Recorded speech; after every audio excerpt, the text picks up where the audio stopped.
Bienvenidos amigos y amigas a una nueva conversación de Estudio Ciudadano, esta reunión de ciudadanos de a pie, personas que nos juntamos a conversar sobre aquellos temas que en la agenda de Estudio Ciudadano parece que son relevantes, que son importantes. Ya tenemos candidatos inscritos, ya empezó la carrera, se echan a andar la carrera por las elecciones que vamos a tener que decidir el próximo 23 de noviembre, primera vuelta. Sabemos que la posibilidad de una segunda vuelta es absolutamente real en materia presidencial.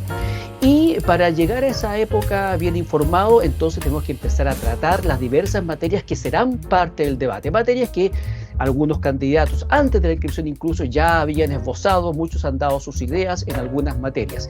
Hoy día nos juntamos entonces con algunos invitados en un coloquio económico y de pensiones que ha organizado Estudio Ciudadano con tres personas que ya son personas que han sido entrevistadas en alguna ocasión anterior y que les presento inmediatamente para conversar sobre economía y pensiones. Me refiero a Eduardo Kaufmann, ingeniero civil industrial, a Cristian Asté, abogado tributarista, y a Guillermo Larraín, economista.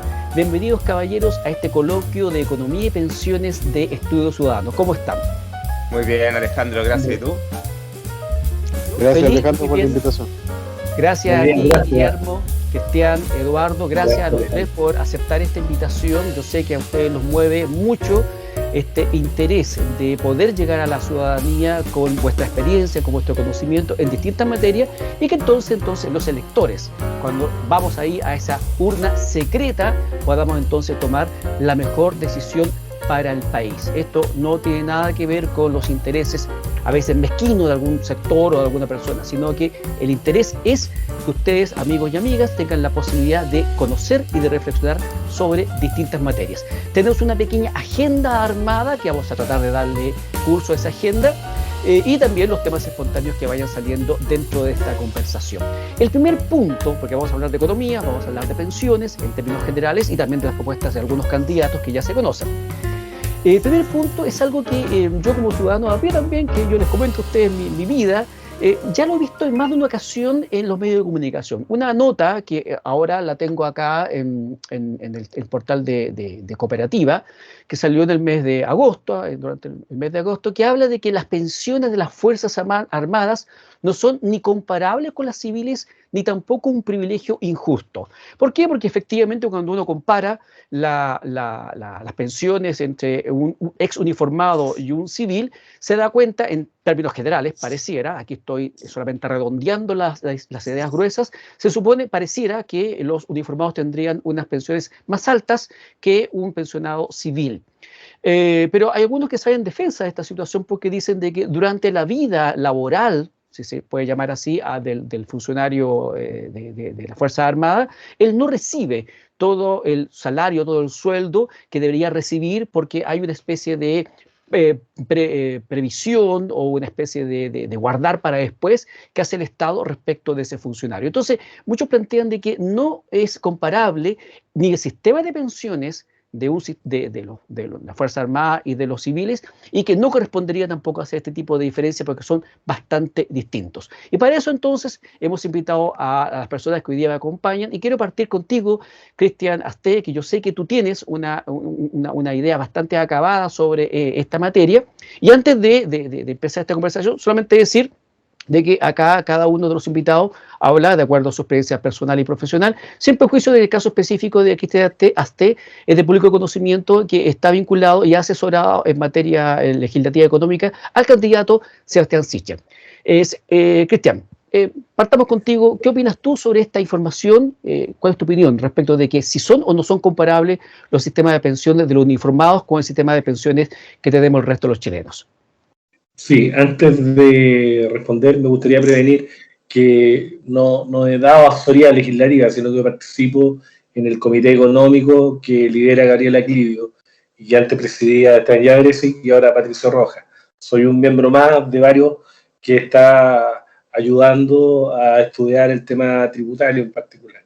Ahora, respecto a las pensiones, o sea, si uno compara el gasto que hace el Estado en Chile en relación al PIB con lo que dice en relación con la previsión social y lo compara con otros países, por ejemplo, Canadá, Nueva Zelanda, evidentemente es más bajo en proporción. Ahora, yendo a la pregunta que tú formulas de si es justo o injusto, la verdad que el hecho objetivo es que el Estado gasta mucho en pensiones de las Fuerzas Armadas y que objetivamente su pensión es mayor que la de la pensión de un civil. Ahora, eso tiene una explicación, porque la persona que está en las Fuerzas Armadas, en general, pese a la especialización que logra, tiene una remuneración menor a la que tiene un privado. Y por lo tanto, una forma de compensar a la persona para que se incorpore a las Fuerzas Armadas es mediante este beneficio que va a tener al pensionarse.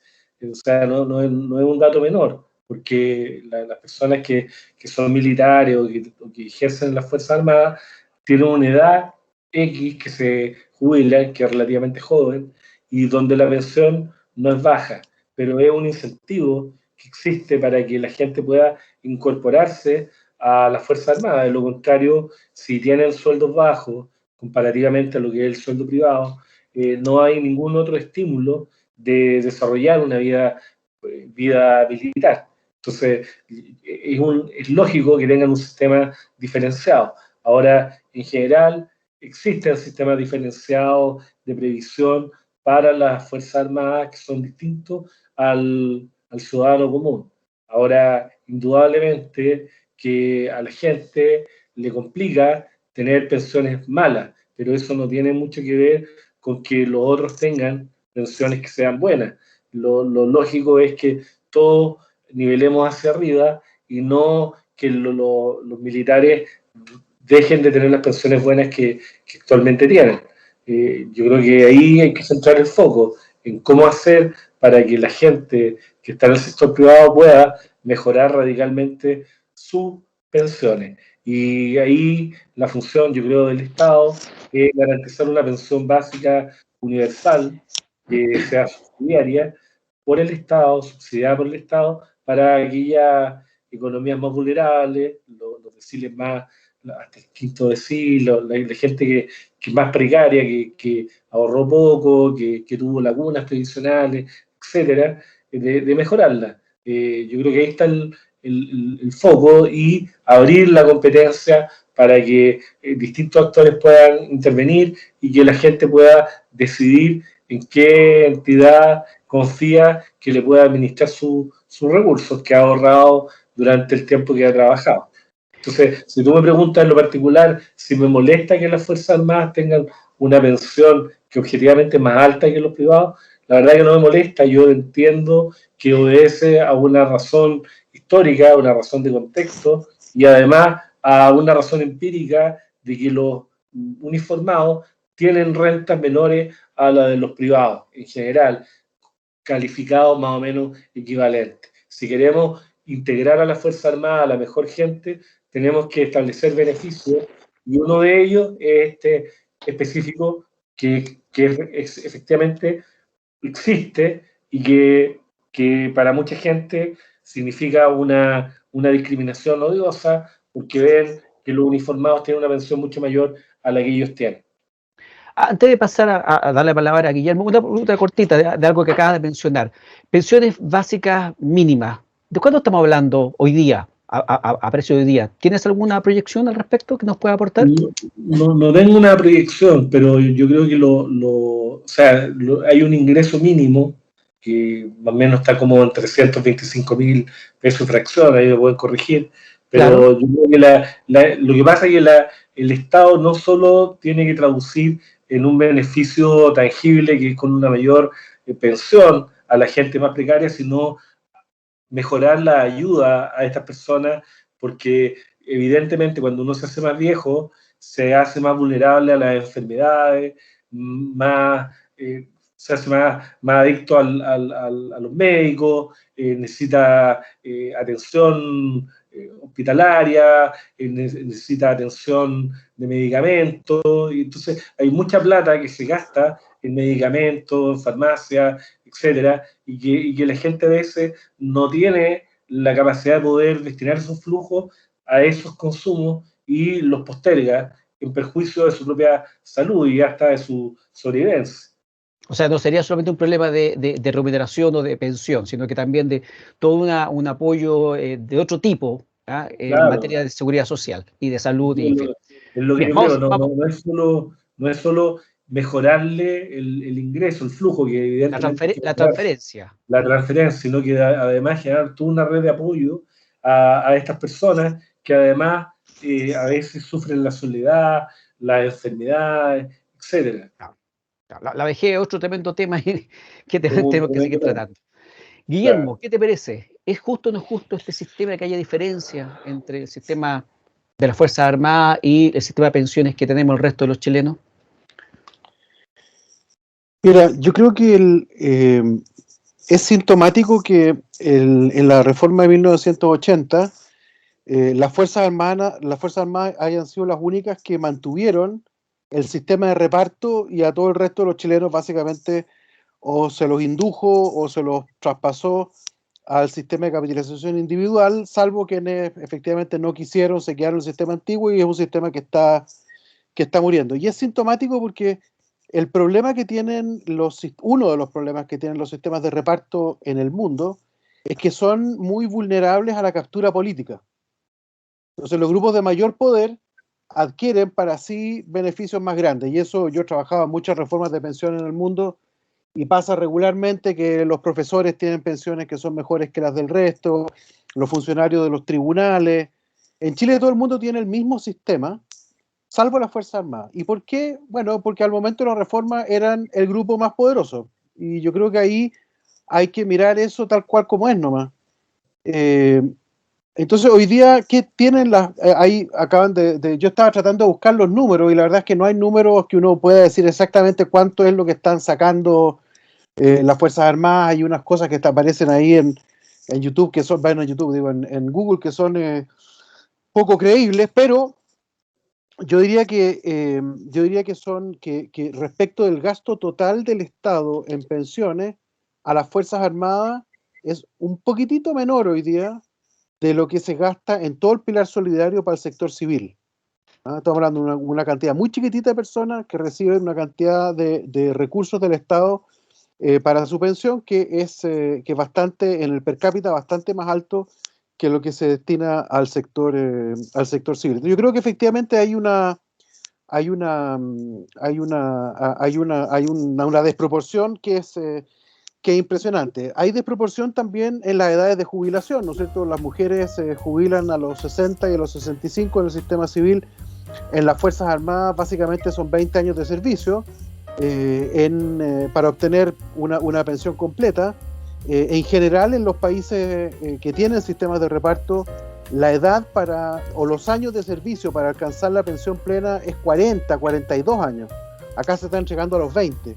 Y por lo tanto ahí efectivamente hay un problema, creo yo, que una desproporción, algo que no corresponde a los estándares con los cuales funciona la seguridad social en el mundo. Ahora, yo no desconozco que las Fuerzas Armadas necesiten un sistema que tenga características propias. Eso yo no lo desconozco, porque es una actividad que efectivamente es muy distinta a la que puede tener, no sé, un abogado o un economista. Así que eso no quiero decir que no lo tenga. Pero hoy día Chile tiene, por ejemplo, un sistema especial para los trabajadores que realizan labores, ¿cómo le llaman? De fuerza, no, tiene otro nombre, en este minuto no me acuerdo, pero Ya. de trabajo pesado. Trabajo pesado. Y el sistema, ¿en qué es distinto? En que el trabajador recibe una cotización del 15%, no del 10% como en el servicio civil común y corriente, y además tiene algunos beneficios adicionales y algunas modalidades de pensión un poco distintas. Pero en la práctica yo diría que está dentro del espíritu del sistema de capitalización individual, el que tiene incluso el trabajador pesado. Entonces, para las Fuerzas Armadas uno podría pensar, bueno, si es que en realidad hay que hacerles un reconocimiento distinto, ¿por qué se les permitió seguir con el reparto y no se hizo como con los trabajadores pesados, que es otorgar una sobrecotización, que es entregar, no sé, algunos otros tipos de beneficios. Y yo creo que la razón es que las Fuerzas Armadas en la práctica, y en particular creo yo que fue la Fuerza Aérea el año 80, desconfiaban del modelo que se está imponiendo y usaron básicamente su posición privilegiada en aquella época para mantener lo que tenían. Y eso es algo de la historia. Yo creo que hay que sacar lecciones de eso, pero mi impresión es que hoy día, al día de hoy, hay asimetrías que son difíciles de justificar y que en el contexto de una reforma, que ojalá podamos conversar algo de eso, Sí, de una reforma más sustantiva del sistema de pensiones en Chile, tiene que ser una parte de la solución, tiene que venir de cómo cambiamos también la pensión de las Fuerzas Armadas. Claro, perfecto, Guillermo, porque en el fondo hablar de las pensiones de las Fuerzas Armadas necesariamente nos obliga a hablar del sistema de pensiones del resto de los chilenos y, por supuesto, tú ya estás entrando un poquito a lo que podrían ser el acercamiento, porque el objetivo de Estudio Ciudadano en estas conversaciones no es generar polémica, sino que cómo empezamos a buscar puntos de encuentro entre las distintas visiones. Eduardo Kaufmann, ¿qué te parece a ti esta situación que se está planteando hoy día y ya lo que estamos conversando con Cristian y Guillermo en materia de pensiones para los chilenos? Bueno, me parece muy interesante. Muchas gracias. No, mentira. Yo creo que hay 3 puntos acá que tenía anotaditos que creo que son bien relevantes. Primero, hay que darse cuenta que estamos acá los 4 discutiendo un tema que se puso en los medios, ¿cierto? Porque un tema no es algo que todo el mundo hable todos los días, a pesar de que en la cabeza de todos los chilenos alguna vez han hablado el tema de las pensiones de las Fuerzas Armadas. A Y pesar de la nadie, a menos importancia que que tú seas tiene. de las Fuerzas Armadas, nadie lo hace con una sonrisa en la cara. A nadie le gusta porque si tú no eres de las Fuerzas Armadas, tú sabes que está en el grupo no privilegiado y sabes que hay un grupo pequeño más privilegiado que son las Fuerzas Armadas a los que les corren otras reglas. Y eso finalmente es un tema, como decía, si está puesto en los medios, no es un tema técnico, no es un tema de lógica, este es un tema político. Y para argumentar eso, Guillermo decía de los números y que había un tema de proporciones, y efectivamente, o sea, a ver, cuando uno se da a ver los números acá, yo creo que es súper bueno tener los números a mano para poder dimensionar de qué es lo que uno está hablando. Las Fuerzas Armadas, yo estaba viendo que reportaron para el año 2019, aproximadamente en pensiones eran 91 mil millones de pesos, pasado a dólares, como está más o menos grande el dólar, ¿cierto? Está altito. Estamos hablando, dame un segundo, en dólares. 200 Ahí está, son ahí está. Como 140 millones de dólares, más o menos, el tema. Ya mensual. no es exactamente el número, pero órdenes de magnitud. ¿Ya? Y Chile... ¿Al año? ¿En todo el 2019? Claro, al año. No.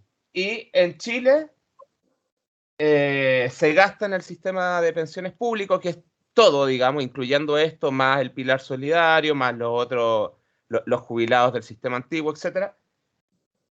Si uno divide cuánto se gasta en total en pensiones, ni siquiera en presupuesto nacional, en pensiones, de cuánto se gasta de las Fuerzas Armadas sobre el total, es un 0,5%.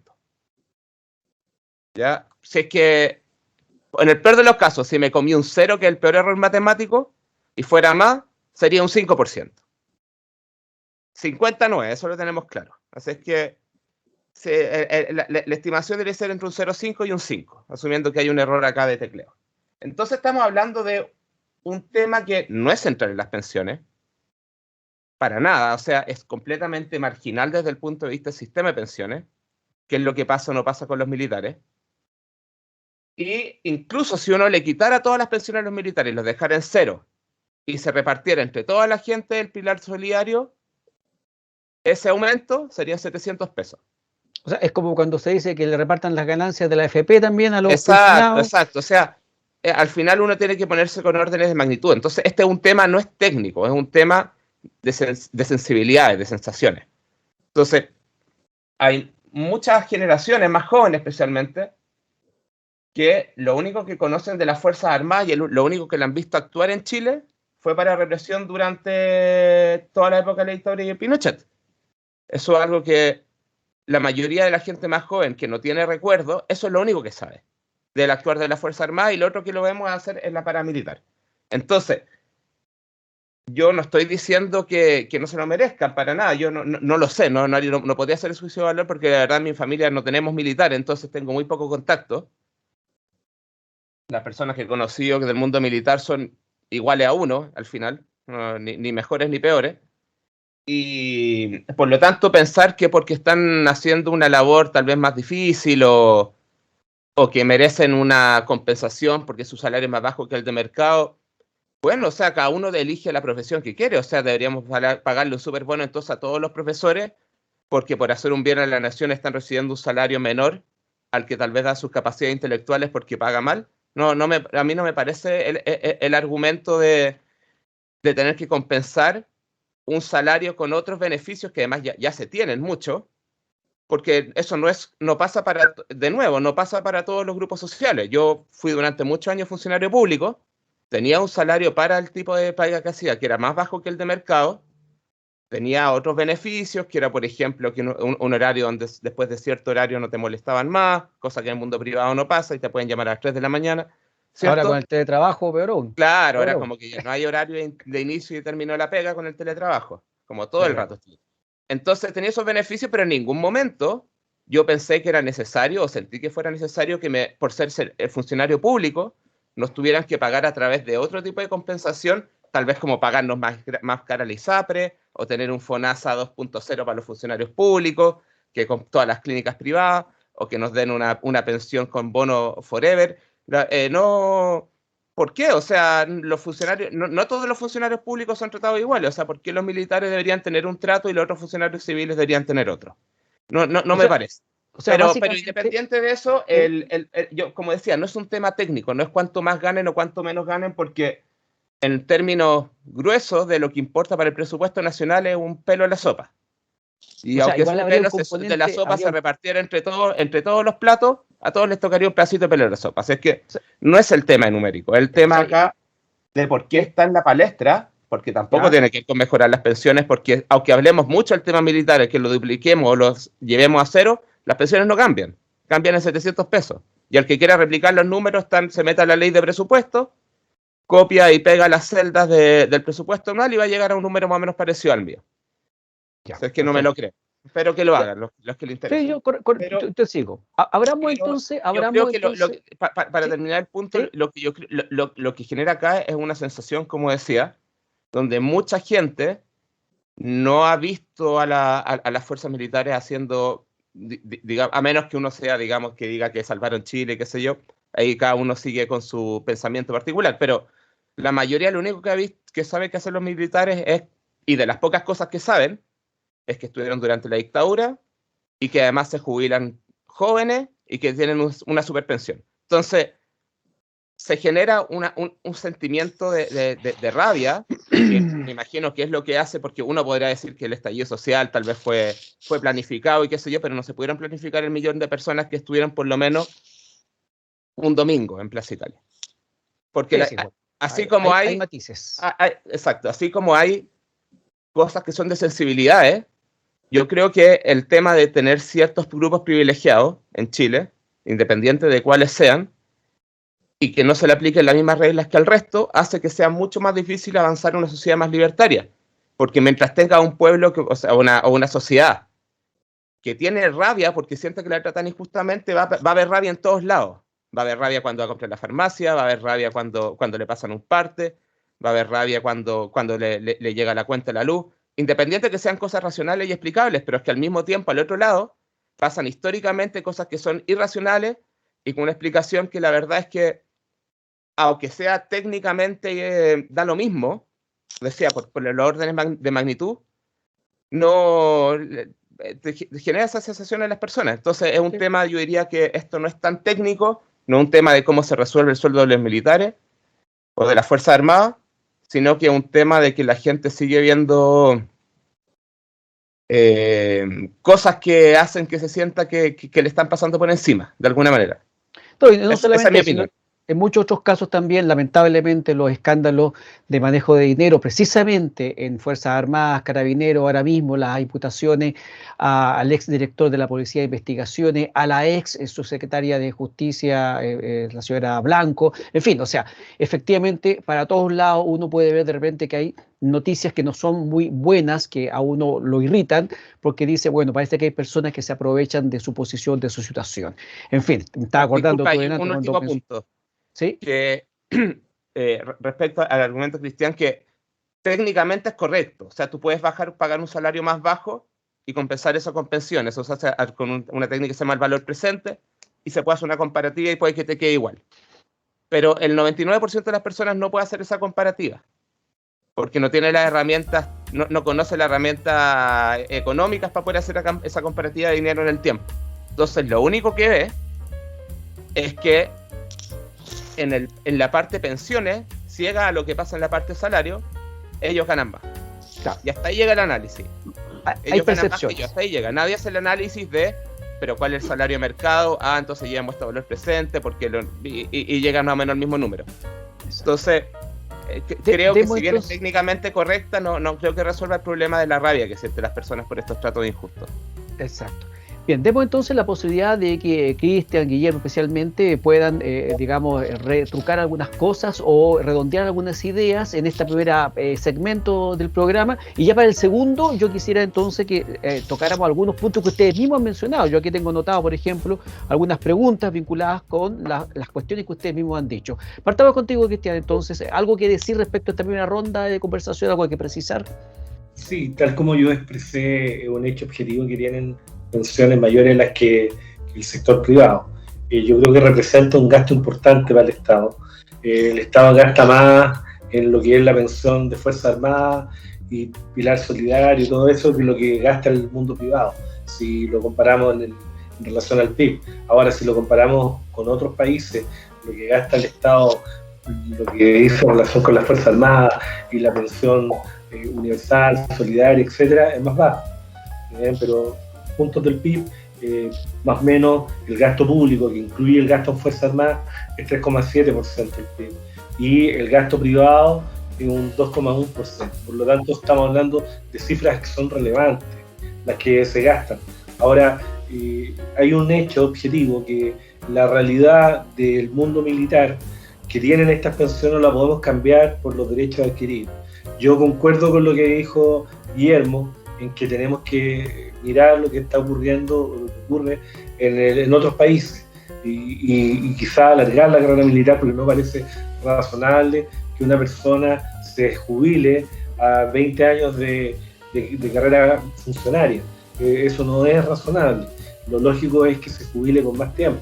También el buscar la fórmula de homologar el trabajo de la Fuerza Armada con gente del sector privado que tiene riesgos más o menos parecidos, porque el militar, uno lamentablemente se acuerda de él cuando está en peligro de guerra. Nosotros tuvimos peligro de guerra con Argentina, tuvimos situaciones de conflicto con Bolivia, con Perú. Son situaciones que están todavía ahí en barbecho, basta que surjan personajes populistas en esos países que exacerben la odiosidad que existe en la gente para ganar popularidad, y no sabemos lo que puede ocurrir en el futuro. No tenemos una bola de cristal que nos diga y que nos garantice que no van a haber guerra o que no va a haber ninguna situación anormal. Y si existen guerras, evidentemente los que ponen el pecho a las balas son los militares. Ellos, a diferencia de otras profesiones, ponen en riesgo su vida. No, el profesor ni ningún otro profesional pone en riesgo su vida. Entonces, es una diferencia no menor. Ahora, indudablemente que el Estado gasta demasiado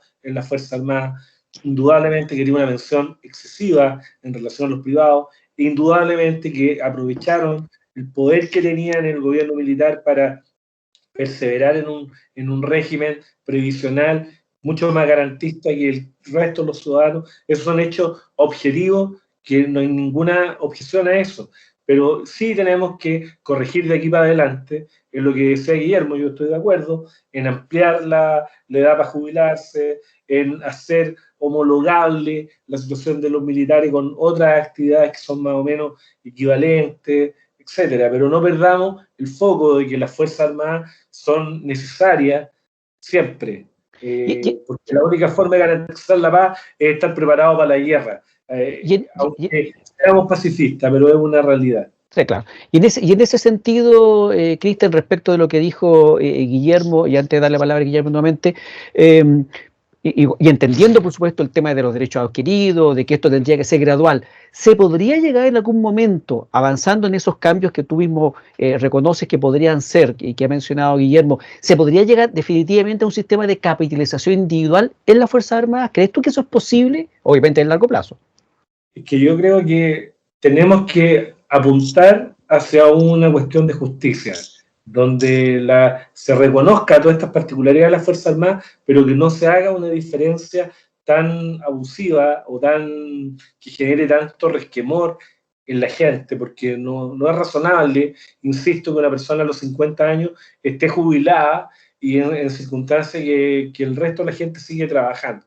Entonces son cuestiones objetivas, es como cambiar la fecha, y eso es una expectativa. Eso sí se puede modificar. Decir, mira, en vez de jubilarte a los 50 años, te voy a jubilar a esta otra edad. Eso puede cambiar, porque antes tenía lógica que se jubilaran a esa edad, porque evidentemente el combate era cuerpo a cuerpo, eran otras variables las que estaban en juego. Ahora es una cuestión más tecnológica, las Fuerzas Armadas cumplen otras funciones distintas en tiempos de paz, etc. Entonces, no sé. Y la expectativa de vida también de la población en general va aumentando. Obviamente. Guillermo. Mira, sí, varias cosas.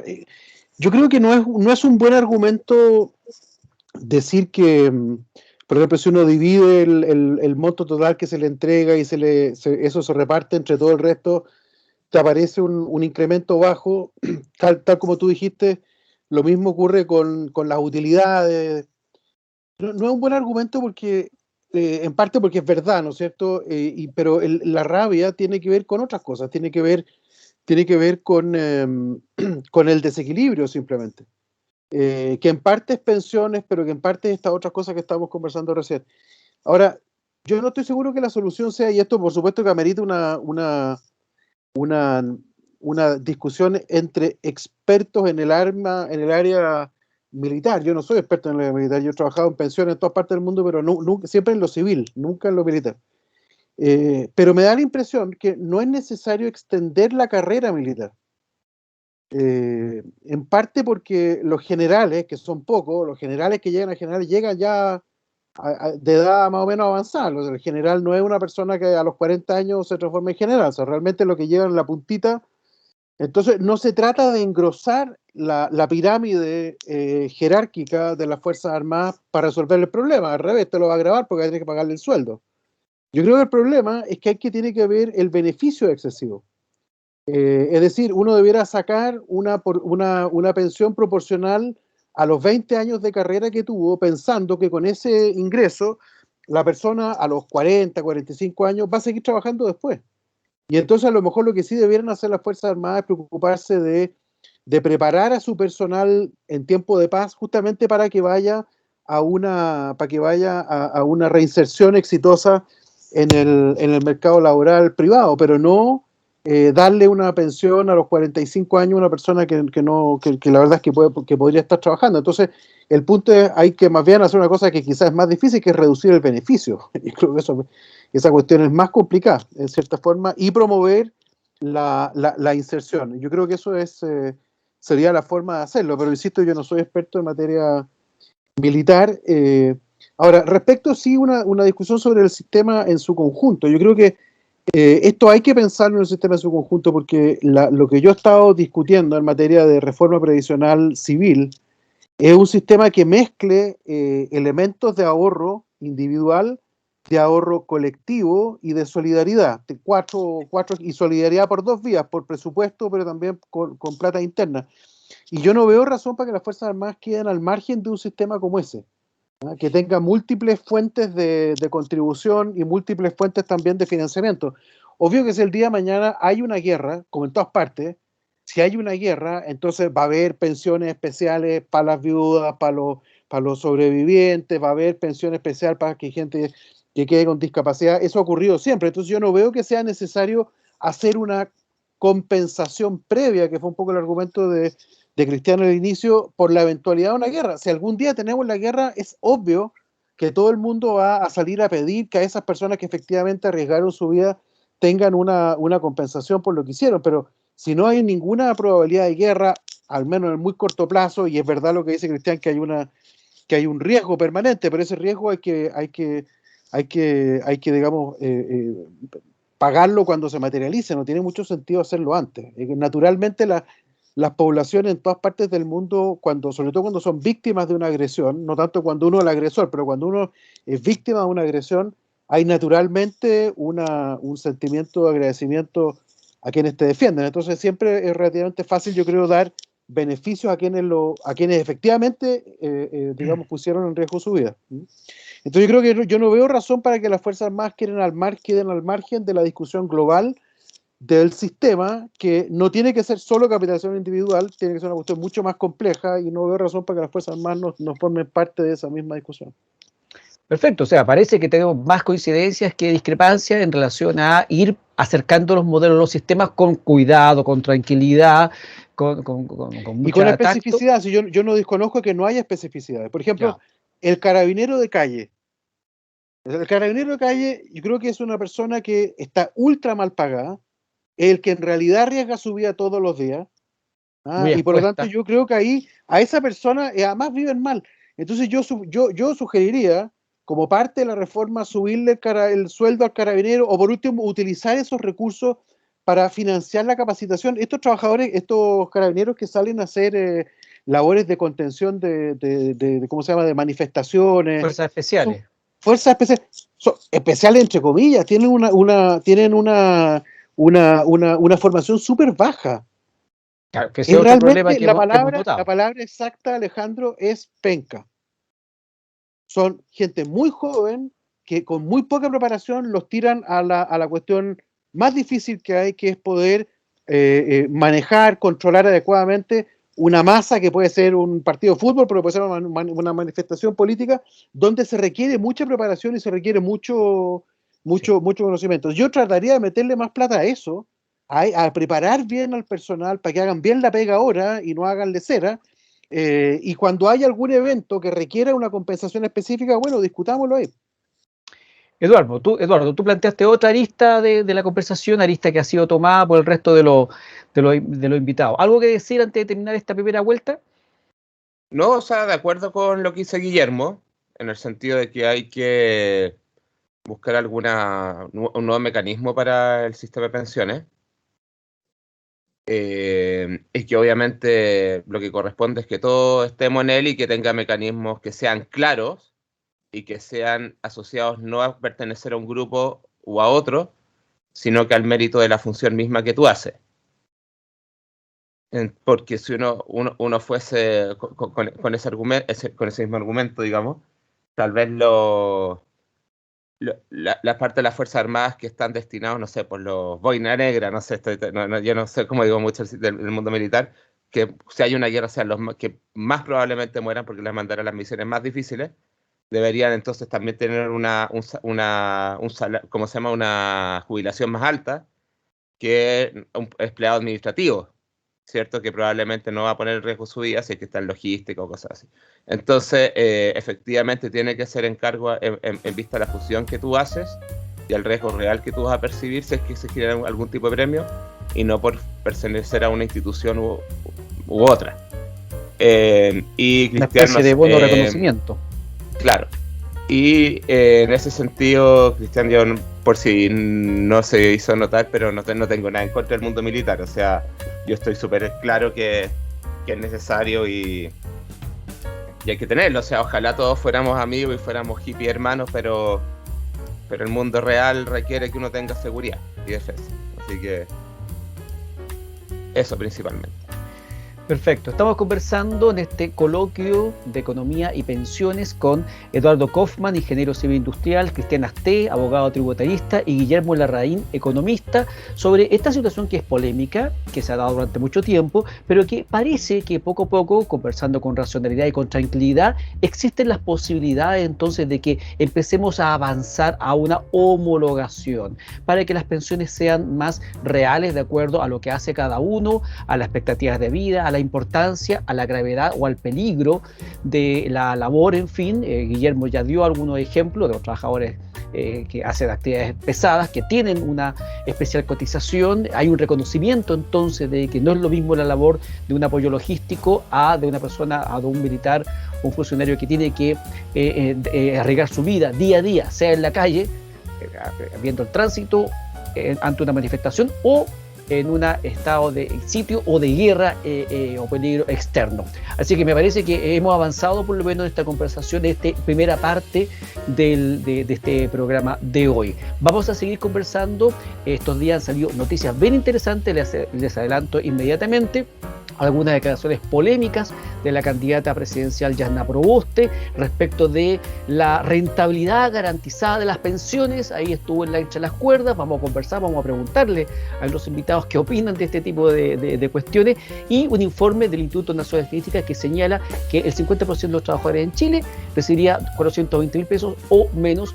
Información que por supuesto pone en el tapete la importancia de las remuneraciones y las pensiones, y por supuesto proyectar esta conversación en el mediano largo plazo, porque las pensiones hay que financiarlas de una manera u otra, y yo estoy ansioso de escuchar a mis invitados qué ideas tienen para eventualmente empezar a mejorar esas pensiones actuales y también las futuras. No se vaya, volvemos en 30 segundos con esta interesante conversación.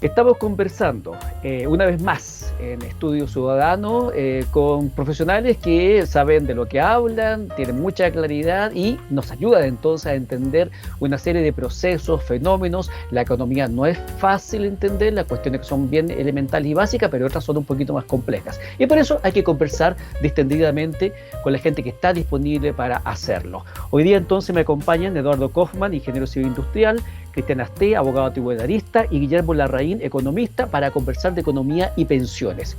En esta segunda parte, caballeros, yo les quiero plantear que conversemos un poquito de las pensiones actuales y futuras, cómo mejoramos, en un contexto que se ha dado estos días.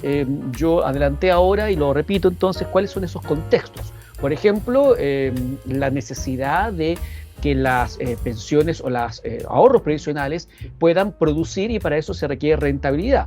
La candidata Jasna Proboste ha dicho, mira, vamos a poner la plata donde haya más rentabilidad asegurada por ley, por decreto poco menos, y eso le generó varios problemas porque no supo explicar qué significaba realmente eso.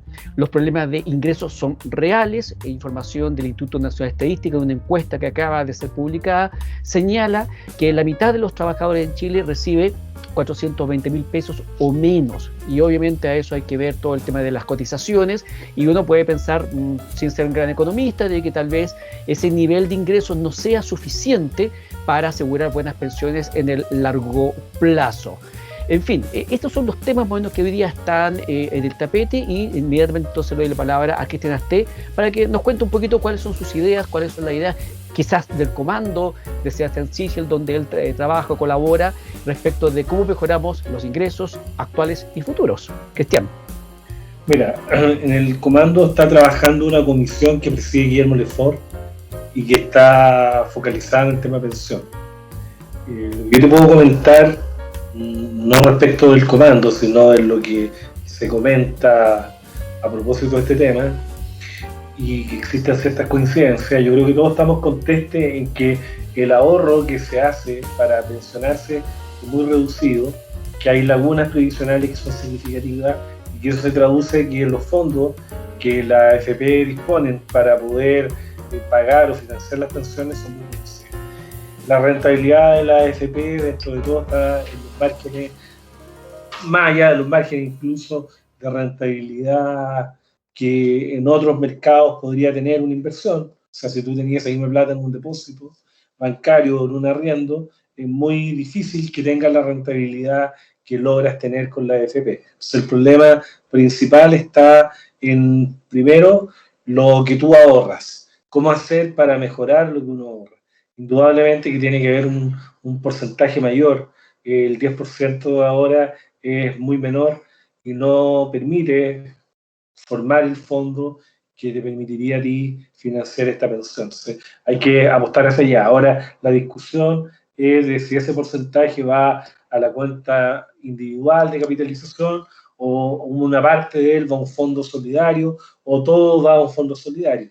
La candidata Proboste plantea, ella es autora de un proyecto de reforma constitucional donde los fondos de capitalización individual van a un fondo público y a la gente le van a entregar un certificado nominalizado de lo que se supone tiene en estos fondos previsionales. Yo dificulto que un ente del Estado pueda garantizar una rentabilidad como la que tienen los privados. Yo preferiría abrir el mercado y que los privados puedan decidir dónde ponen sus platas. Y no me complica que exista un ente público que administre los recursos de privados, y si los privados quieren que sus recursos estén administrados por este fondo, que lo decidan ellos libremente. Lo que no me gusta es forzarlo a que sus fondos los administre un ente público. Prefiero que el privado tenga la libertad de elegir si es con las administradoras actuales u otras entidades que puedan haber, perfecto. Pero yo creo que lo que hay consenso es que el porcentaje que uno ahorra es muy menor y eso hay que mejorarlo radicalmente. Ahora, esa idea de garantizar rentabilidad es absurdo, no podéis garantizar una rentabilidad, no podéis, es como garantizar que no haya inflación, es imposible. Uno es un mundo complejo, donde interactúan muchos actores, donde, no sé, por el precio de la demanda de China del cobre aumenta y el precio se dispara y hay todo un efecto en nuestra economía. Nosotros dependemos, lamentablemente, de agentes económicos externos. Entonces, el garantizar o promover que va a garantizar una rentabilidad mínima no me parece lógico. Lo que sí me parece es establecer que las comisiones de la AFP estén indexadas a la rentabilidad, o establecer un tope de las comisiones, eso, pero de ahí a garantizar una rentabilidad o nacionalizar o estatizar los fondos o forzar que los fondos sean administrados por un ente público, eso en absoluto me gusta. El último punto que mencionaste, para que nuestro amigo lo entienda y corrígeme si estoy interpretando mal, se refiere a esa típica alegato que se hace de que cuando a la FP le va mal, sigue cobrando igual su comisión. Entonces, cuando tú hablas de indexar, te refieres a que sí hay un castigo, una rebaja del cobro de la comisión cuando la FP lo hace mal, entre comillas. ¿Es así? Claro, o sea, lo ideal es que lo que pasa en general con las personas, pues, un vendedor, si vende, gana más, porque sí tiene el estímulo a vender más. Entonces tiene que haber un porcentaje, el sueldo base y la comisión. Tiene que haber un porcentaje indexado, un porcentaje relevante de cómo administran los fondos. Pero yo creo que el problema de la AFP o de los fondos de previsión es el ahorro. Y es un monto muy bajo el que se ahorra, y las lagunas que hay, la informalidad que hay en Chile es muy alta. Ya, ahí tenemos un punto fundamental de Cristian Aster respecto de por dónde hay que empezar a mejorar las pensiones. Guillermo Larraín. Mira, yo quiero no justificar, porque yo no hablé con Yanna Proboste como para haberle sugerido esa frase, pero sí quiero decirles que hay muchos países que garantizan rentabilidad. O sea, no pensemos que se está diciendo una cuestión absurda. ¿Y por qué? Porque el Estado no es una empresa, el Estado no es una persona, ¿no? El Estado tiene una fuente de ingresos que en sí misma, una de sus fuentes de ingresos que es bastante estable, que es justamente los impuestos como el IVA, por ejemplo. El IVA es un impuesto que es bastante estable. ¿Y por qué? Bueno, porque la gente tiene que consumir y el consumo es estable. ¿Ah? Y la cantidad de trabajadores es más o menos estable, salvo en shocks grandes como este. En general la cantidad de trabajadores evoluciona de una manera relativamente estable y los salarios de esos trabajadores también tienen en el agregado una cierta estabilidad. Entonces, lo que se podría denominar la planilla laboral del Estado crece más o menos, no del Estado, de Chile, crece más o menos entre 3-4% al año. Y entonces, lo que hace Suecia, por ejemplo, es que, y no estoy hablando de un país bananero, estoy hablando de Suecia, es que el Estado garantiza en el fondo estatal que se llama el Default Fund, garantiza una rentabilidad que es más o menos de ese monto, 2-3%, porque ellos crecen un poco menos que Chile. Entonces es factible de hacer, y de hecho esa garantía se podría estructurar bien financieramente. Entonces yo no sé exactamente qué es lo que estaba pensando Jana Proboste cuando lo dijo esto, pero lo que está diciendo no es absurdo, es algo que existe, es algo que tiene lógica. El Estado tiene una capacidad porque es inmanente en principio, ¿no es cierto? El Estado de Chile va a seguir más allá de nuestra vida y por lo tanto tiene capacidad de absorción de shocks que ninguna empresa ni ninguno de nosotros individualmente tenemos. Entonces yo diría que la idea de generar alguna forma de compensación y estabilización de rentabilidades me parece que se puede estructurar bien, no es una idea absurda. Aquí han salido algunas personas a hacer un poco de bullying, y yo creo que de ignorancia, porque la verdad es que es cuestión de ver que esto ocurre, y la razón por la cual ocurre es más o menos razonable. Guillermo, ¿tuviste la entrevista o parte de la entrevista? Ha circulado bastante, Sí. porque lo que pasa es que ella termina hablando en algún momento, ante la insistencia del periodista Daniel Matamala, termina hablando de, por ejemplo, la rentabilidad de las empresas sanitarias. Sí, no, sí, yo estoy seguro que que ahí se confundió. ¿Se enredó la candidata? ¿Cómo? ¿Se enredó la candidata? No se trató de justificar algo, porque también lo que es verdad es que hay algunas tarifas que son reguladas por ley. Claro. Está la famosa regulación de la empresa modelo, que tiene una cierta rentabilidad implícita, de retorno al capital, y en algunos casos hay precios fijados. Mira, yo creo que el tema de fondo es si es que tiene o no sentido que exista algún mínimo de rentabilidad garantizada, y lo que yo veo al mirar el mundo es que hay países que lo tienen y que tiene cierto sentido en que lo tengan y se puede hacer, no es que no se puede hacer. Ahora, la pregunta es si eso es lo que más necesitamos hoy día, y en cierta medida sí, porque una crítica muy grande, y esto también es una diferencia respecto de las Fuerzas Armadas, es que la población civil vive una incertidumbre en torno a sus ingresos y en torno a su pensión, que es muy alta. Mientras que la población militar tiene bastante certeza, tanto de sus ingresos como de su pensión. Y eso hace un cambio, pero que es de la tierra, del cielo, de la noche, ya se me olvidó cuál es, de la noche a la mañana. La tierra, la diferencia es gigantesca. ¿Ah?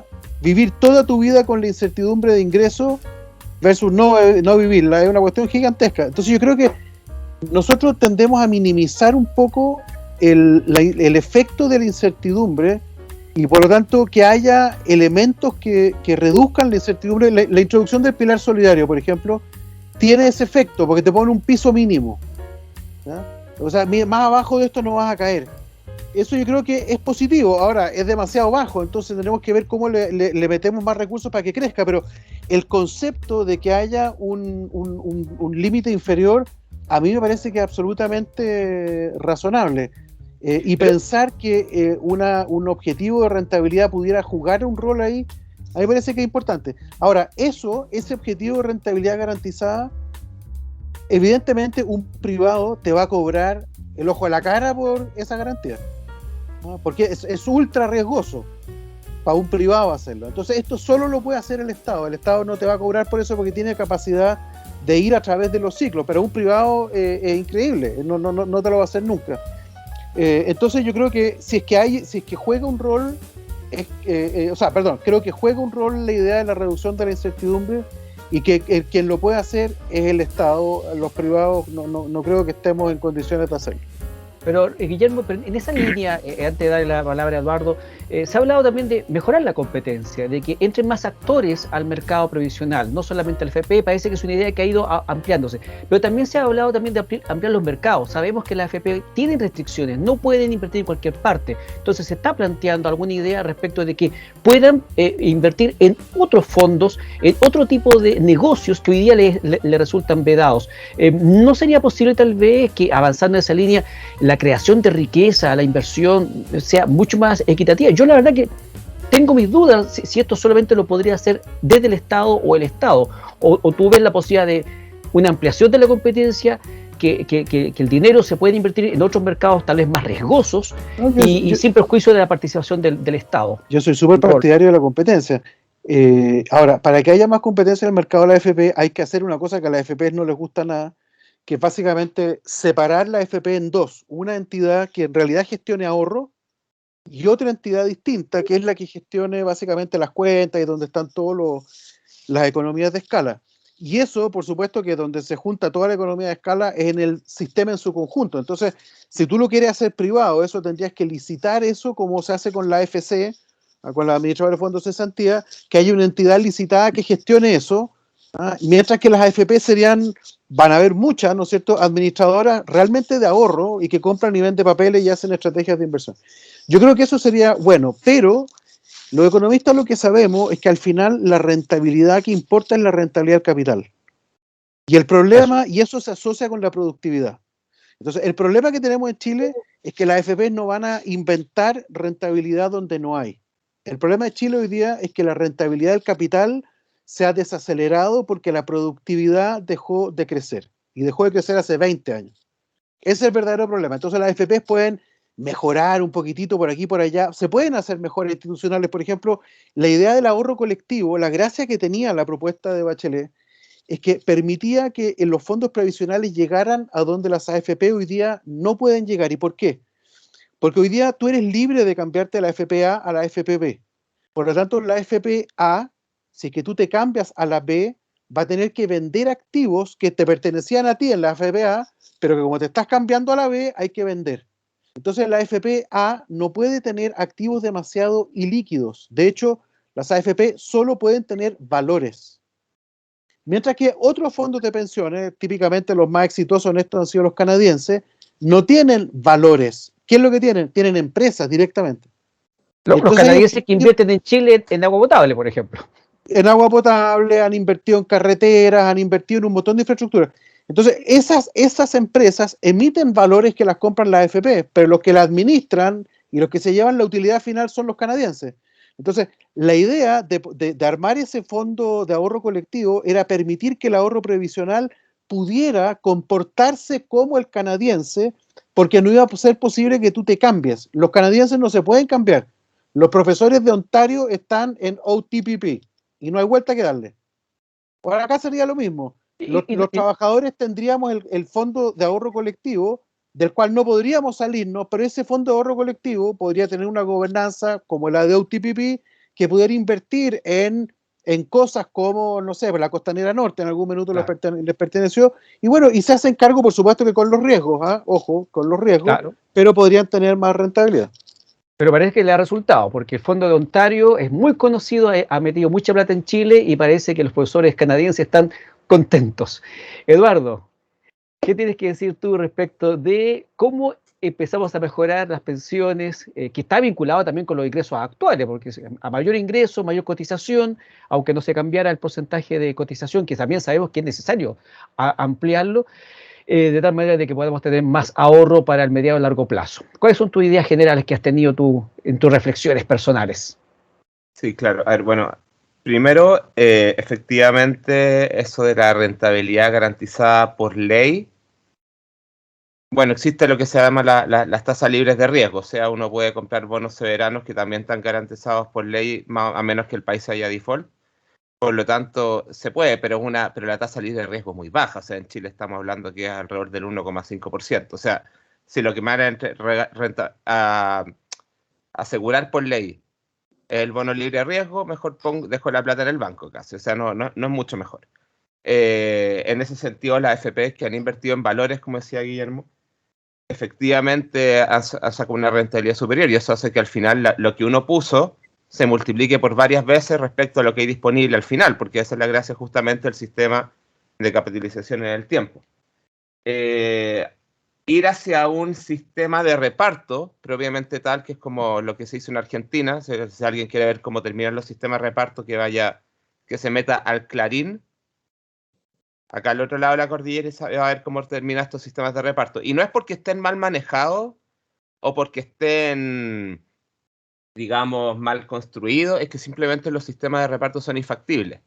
Porque tú lo que necesitas para que un sistema de reparto funcione bien es una pirámide, o sea, sin capitalización, es una pirámide poblacional donde tú tienes muchos jóvenes y poca gente mayor. Ahora estamos en una situación donde aumenta la cantidad, reduce la tasa de la esperanza de vida, ha aumentado las personas, por lo tanto, y uno ve las proyecciones, incluso va a parecer que la pirámide se ha vuelto, o sea, hay más gente mayor y menos gente menor. Por lo tanto, no necesariamente se puede sostener. Ahora, si uno mete la componente de rentabilidad y de que no sea directamente al mismo tiempo que la gente pague a través de un impuesto algún tipo de cotización y luego directamente esa misma plata se saque para pensiones. La propuesta de Briones. Claro, al final se necesita efectivamente que haya capitalización en el tiempo, y lo que dice Guillermo es súper cierto. Y diría que mi recomendación también iría en el mismo sentido. Yo me acuerdo cuando trabajé en una consultora hace varios años atrás, me tocó ver el due diligence justamente era CPPP, no era de Ontario, pero también era una asociación de profesores que se estaba comprando la Ruta 5. Entonces, en Chile tenemos uno de los países que está más avanzado en la asociación público-privada en las concesiones. Tenemos programas súper intensivos y súper fuertes de obra pública con las asociaciones privadas, y la verdad es que tenemos ahí la gallina ahora y se la están llevando otros. O sea, directamente lo que dice Guillermo es súper cierto. Debería ser de que de alguna manera se relaje las condiciones o de la AFP o del sistema que sea, de solamente invertir en valor y poder invertir. Porque lo que ahora son la AFP, que básicamente compran y venden valores, finalmente depende de cómo está tasada la empresa según... pero eso no es solamente inversión, porque hay inversionistas que compran y venden en base a lo que van viendo en las noticias, a sus impresiones, y digamos, todas esas rentabilidades están bien manchadas por el trading, más que por la inversión. Cuando uno va directamente a la obra pública o a las concesiones, es un activo de largo plazo que tiene garantías estatales, que ha tenido históricamente rentabilidad súper alta. Estamos hablando de 20% real en promedio para las obras públicas. Entonces, ahí hay algo que... Y al final después va a ser distinto. O sea, si tú vas, incluso saliendo de la parte económica, si tú vas manejando y te suena el tag, sientes distinto decir, mira, y puse unos pesitos para mi pensión, que decir... De nuevo me están fregando los españoles o los colombianos. Lo que te sacan de un bolsillo te entra por el otro. Exacto. Eduardo, entonces hay un tema también ahí de que no solamente económico, sino también de cómo uno percibe el sistema en el que vive. De algo como que te ayuda, algo como que te friega. Correcto. Guillermo ha levantado la mano justamente a propósito de las cosas que has dicho tú, así que y nos quedan pocos minutos, así que tratemos, Guillermo, por favor, para que... No, muy corto. Mira, yo creo que todos los sistemas están quebrados, pero por distintas razones. El sistema de capitalización, con las tasas de interés y con el incremento en la expectativa de vida, está frito. Y el Estado va a tener que meter mucha plata en los pilares solidarios, más aún después de 3 retiros, por supuesto. Pero incluso abstrayéndonos de los retiros, el Estado va a tener que dar una plata gigantesca en los sistemas de pensiones. Y los sistemas de reparto, claro, como dice Eduardo, tienen problemas financieros porque prometen beneficios altos y por lo tanto hay una tensión financiera evidente que viene justamente de este tema de la pirámide poblacional, pero es la plata del fisco igual. Y entonces la pregunta es cómo se resuelve la ecuación. La ecuación se resuelve con pensiones bajas y protesta o con pensiones más altas y déficit público, y yo creo que son dos opciones que hay que conversarla y hay que encontrar un punto de equilibrio. por eso que yo creo que el sistema ideal no es ninguno de los dos, ni el puro de ahorro, ni el puro de reparto. Tiene que ser uno que mezcle ambas cosas, porque el ahorro y el seguro, porque son dos lógicas, una de ahorro y la otra de seguro, tienen lógicas distintas y se pueden ensamblar de una forma virtuosa. Y lo otro, respecto de que no se trata de relajar la restricción de la AFP a invertir en valores, porque invierten en valores por la naturaleza de su pasivo. Esto es súper importante. Tiene que haber una correspondencia entre el activo y el pasivo. Yo no puedo tener un pasivo contigo y con la plata que tú me estás pasando hago algo que no tiene nada que ver con lo que te prometí que iba a hacer. Entonces, en la práctica, la AFP tiene una restricción que viene de su naturaleza, y por eso que para poder llegar a algunos otros activos, como por ejemplo infraestructura, no puede ser la AFP directo. Tiene que ser una entidad distinta, tiene que ser una entidad que tenga la capacidad de no vender durante 10, 15, 20, 30 años. Estos gallos, cuando les toca un ciclo malo, pensaban vender el año 10. Les toca un ciclo malo, van a tener que postergar esa venta 10 años, 7 años, porque forma parte de que el negocio se te rentabilice al final. Entonces tienes que tener ese horizonte. La AFP no tiene ese horizonte. Entonces necesita necesariamente que sea una entidad de una naturaleza distinta. Por eso no es solo un problema de relajar la restricción, es que hay que cambiar la naturaleza de la entidad que lo gestiona. O sea, tenemos un tremendo desafío legislativo, caballeros, parece, porque, a ver, se nos acaban los minutos y yo veo que hay ciertas complejidades que siento que no están siendo recogidas por el debate legislativo. ¿Creen ustedes que así vamos a poder avanzar legislativamente en soluciones estamos hablando adecuadas? de las pensiones de Fuerzas Armadas en vez de las cosas que realmente importan efectivamente? No estamos hablando de lo que va a solucionar el problema, estamos hablando de los síntomas y no de la enfermedad.